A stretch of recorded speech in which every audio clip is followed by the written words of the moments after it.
Setelah customer setuju dengan penawaran harga yang kita submit ke customer, maka customer melakukan pembelian. Setelah barang datang ke tempat customer, maka saatnya kita melakukan konfigurasi dan instalasi di lokasi project. Maka selanjutnya kita masuk pada tahap kedua dalam sebuah project, yaitu deployment stage.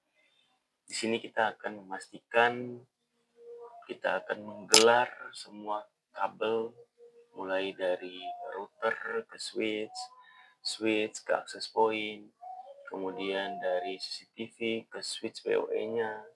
Kemudian yang paling penting adalah kita harus memastikan koneksi internet sudah masuk ke lokasi project. Kenapa? Karena saat kita bermain-main dengan cloud, maka requirement utamanya adalah internet, teman-teman. Jadi ini yang paling penting. Oke? Baik, teman-teman. Di sini saya memiliki beberapa perangkat yang akan kita simulasikan seolah-olah kita lagi berada dalam satu project di customer. Di sini saya ada internet gateway, ya, seri EG305.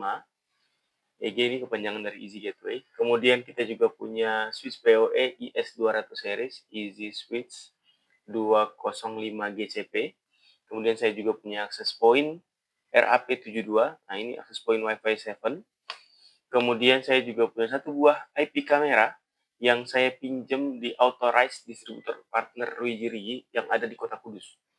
Namanya Ungu Store atau Ungu Komputer. Jadi teman-teman installer yang berada di Kota Kudus dan sekitarnya, Jepara, Rembang, Pati, bisa langsung ke Ungu Store atau Ungu Komputer jika teman-teman memiliki kebutuhan perangkat Ruijiri.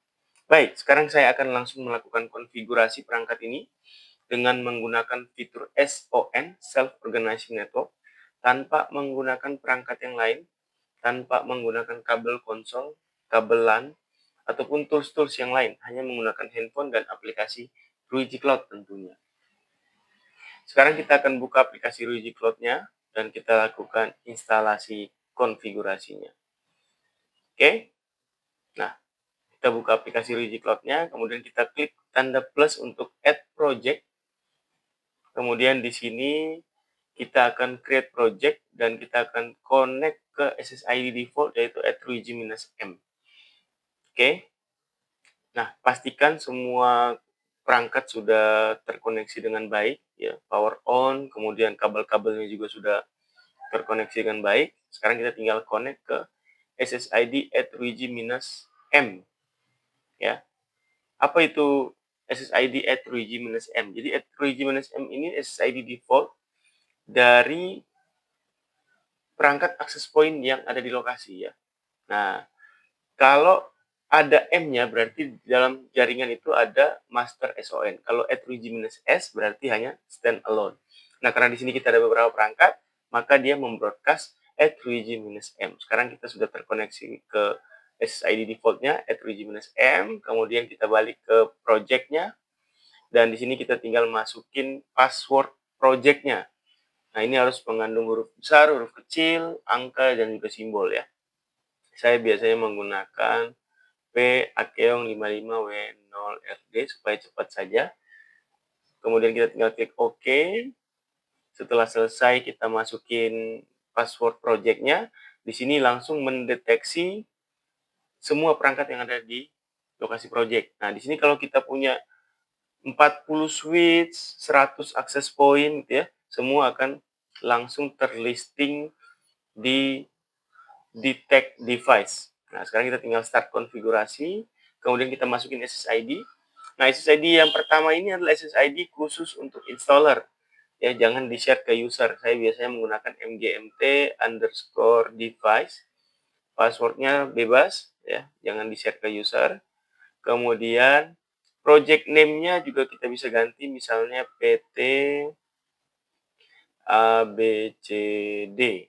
Oke. Kemudian di sini ada pilihan one, ya. Jadi kalau misalnya kita punya lebih dari satu one, dia akan muncul one 0, one 1, one 2 sampai one 4. Kebetulan internet gateway ini bisa support sampai one 4. Tapi karena kita cuma butuh satu one, oke, jadi berarti kita cukup menggunakan settingan satu one di mana ini dapat IP otomatis dari ONT langsung. Kemudian kita tinggal save, maka 30 detik kemudian semua perangkat yang ada di lokasi langsung terregister ke cloud dengan project yang sudah kita buat tadi, teman-teman. Oke? Nah, jadi kita tunggu sebentar. Ini hanya memerlukan waktu kurang dari 3 menit. Namanya provisioning seluruh perangkat network ke cloud. Nah, sekarang kita sudah selesai, kita tinggal connect ke SSID yang kita buat tadi, mgmt_device. Nah, ini kita connect ke SSID-nya, teman-teman. Oke, mgmt_device, masukin password tadi yang kita sudah buat. Oke, kemudian kita masuk lagi ke aplikasi Ruiji Cloud-nya untuk memastikan semua perangkat sudah online di cloud. Oke, kita tunggu sejenak.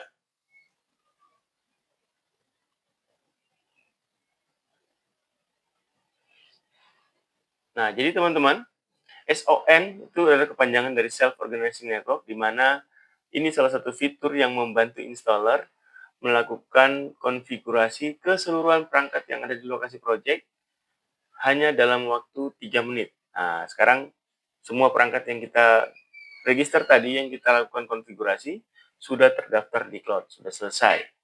Oke, kalau tadi kita sudah melakukan konfigurasi dengan bantuan fitur SON dan Ruiji Cloud, ya, sekarang ini kita akan masuk ke tahap selanjutnya, yaitu mengkonfigurasi VLAN.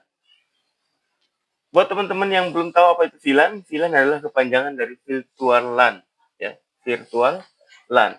Virtual LAN ini biasanya kita membagi segmentasi IP, IP address untuk mencegah terjadinya saling mengganggu antar perangkat. Nah, contoh untuk CCTV, traffic CCTV dan traffic data harus kita pisahin.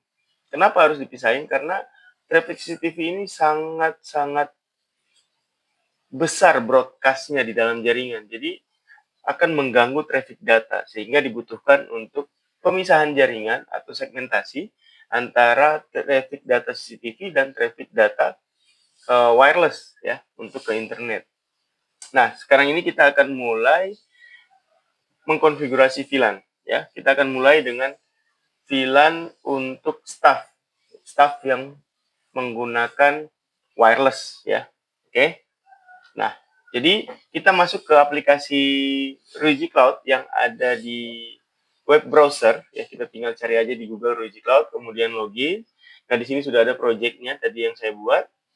Oke, kemudian kita masuk ke network wide dan kemudian kita masuk ke network. Nah, kemudian kita tinggal add.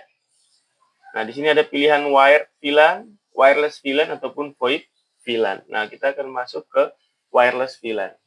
Oke, kemudian kita setting SSID-nya, misalnya staff.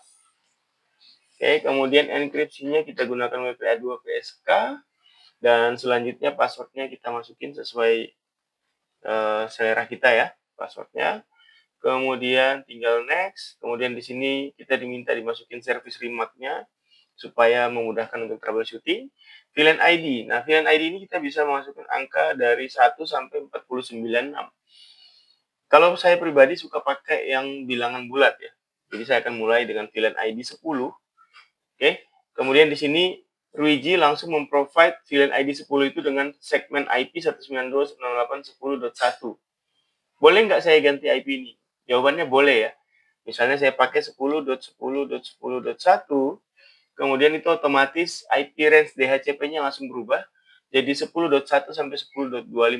Nah, kemudian tinggal kita next dan kita apply. Nah, setelah kita apply, maka SSID yang kita buat tadi untuk staff akan segera terbuat, ya. Jadi tercreate dan kita langsung bisa mencobanya. Nah, oke, kita tinggal cek network, kemudian kita cek apakah SSID-nya sudah terbuat, dan ternyata sudah ada, ya. Sudah ada SSID staff, kita tinggal coba login. Ya, passwordnya sudah kita buat tadi. Oke, kemudian kita join. Nah, setelah itu sambil menunggu, ya, jadi semudah itu untuk membuat VLAN di perangkat-perangkat Ruijiri dengan bantuan Ruiji Cloud. Jadi nggak perlu lagi kita remote satu-satu ke setiap perangkat. Oke, nah ini sudah terkoneksi ke SSID staff. Sekarang kita bisa cek IP yang didapatkan oleh laptop saya ini berapa. Oke, di sini ada IP kita adalah 10.10.10.2. Nah, oke. Dan kita sudah bisa terhubung ke SSID yang kita buat tadi, yaitu SSID staff. Kemudian selanjutnya kita buat buat VLAN untuk CCTV. Nah, kita tinggal add, kemudian kita pilih wired VLAN, ya. Kemudian service remark-nya kita kasih CCTV. Kemudian VLAN ID-nya kalau tadi 10 sudah, kita pilih 20 sekarang. Kemudian IP-nya 192.168.20.1, saya ganti jadi 10.10.20.1. Oke, kemudian saya tinggal next. Nah, perbedaan dengan wireless VLAN tadi, di wired VLAN kita butuh menyeleksi atau memilih switch yang akan kita config, ya. Jadi kita tinggal pilih switch yang ini, kemudian kita pilih VLAN CCTV itu ada di port berapa. Ya, di sini kalau kita lihat kameranya terkoneksi ke port 2, berarti saya pilih ke port 2, kemudian saya next, kemudian saya apply. Nah, setelah di-apply, otomatis port 2 dari si switch ini akan mengeluarkan data akses VLAN 20 untuk CCTV.